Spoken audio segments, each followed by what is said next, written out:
your forecast first. Sponsored by Matex Heating, Cooling, and Plumbing.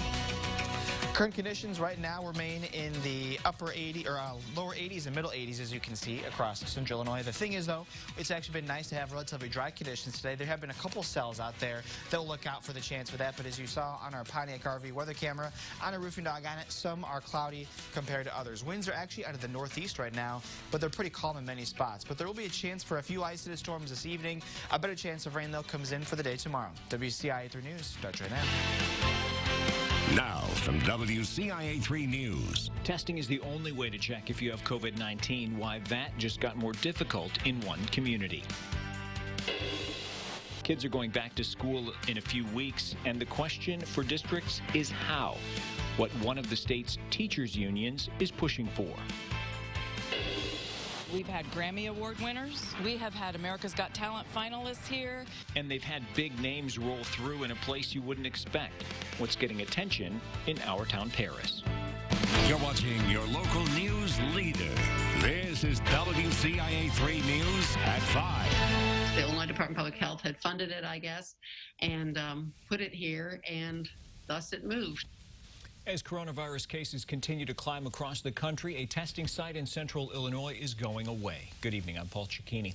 People in one city are looking for other ways now to get tested after they say a popular testing site in Springfield closed with little warning from the state. The IDPH mobile testing site at the Sangamon County Health Department shut down testing and moved Sunday evening. It was there for 3 weeks. The county's public health director says she wasn't given a reason why the site was moving, but she's concerned about the impact this will have on the capital city. It's a concern for the community. We talked this morning, we talk every day with the doctors and all our partners in the healthcare world here. And, you know, we do need to come up with another solution. Everybody's kind of going back and trying to figure out how best to do that. I believe we will have a solution. It won't be today or tomorrow. The move leaves only 2 testing sites in the city. The director says many from surrounding communities and other counties were coming there to get tested too. The county is telling people to call their primary care doctor if they feel sick. The respiratory clinic at Memorial Physician Services on South 6th Street and the Walgreens Testing Center on 9th Street in Springfield remain open for testing. However, people in Springfield say Walgreens has a wait list of nearly a week in order to get tested. In Vermilion County, a mobile COVID testing team is making the rounds through several towns this week. They've previously encouraged first responders and healthcare workers to get screened as a priority.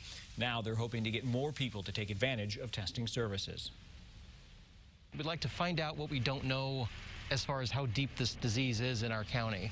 So this is a chance for everyone, regardless of where you work, regardless of where you go to school, regardless of whether you're going to the hospital or not, to come in and get tested.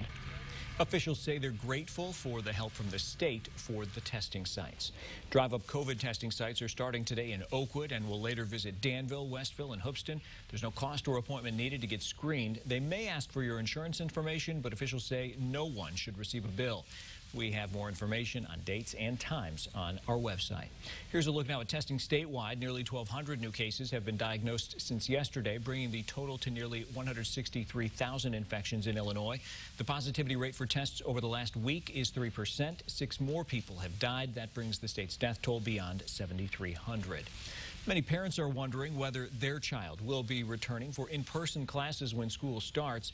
Districts across Illinois are meeting this week to discuss their plans.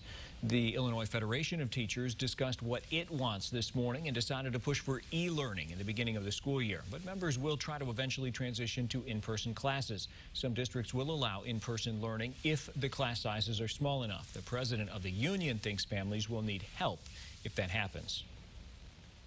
You know, whether a school district starts in person this year, starts, fully in person, starts hybrid or, blended model, some in person, some online, or starts fully remotely, we need more childcare. Parents who are working, that working mom out there who's got a 6-year-old and a 10-year-old, she's got to be at work every day. She can't leave her children alone. Balanced calendar schools that typically start in July will be starting in August. Public universities now in the state are asking for more money from the federal government. They say that money would make up for COVID-19 losses. Presidents from 9 state schools signed a letter to senators It says public universities in Illinois have lost around $400 million. That's from a combination of tuition and housing refunds, as well as other support for students. They expect to lose more money. They believe the federal government should do more to help them. A string of weekend shootings in Peoria left one person dead and 19 others hurt. There were 4 shootings between Friday and Sunday. 13 people were shot in a single shooting yesterday. Police say 200 people were gathered for a roving street party when several people opened fire. Police recovered 100 shell casings. Anyone with information about what happened is asked to call police. Today's the first day on the job for the U of I's new police chief. Alice Carey was the chief for the University of Maryland and has 34 years of experience in law enforcement. She replaces Craig Stone, who left the U of I in January. A semi carrying anhydrous ammonia overturned just before noon today in Rantoul. Happened on the northbound I-57 ramp heading onto Route 136. Police say one person was in the truck. He left the ramp and crashed into the grassy median. The crash shut down that ramp for several hours. The anhydrous ammonia did not spill. 58-year-old driver from Fairmount was taken to the hospital but is expected to be okay. He was ticketed for failure to reduce speed to avoid a crash. Back to school also means districts have positions to fill. Some are finding the people they need. Plus, teenagers are getting the job experience they need. We'll tell you how the state is helping.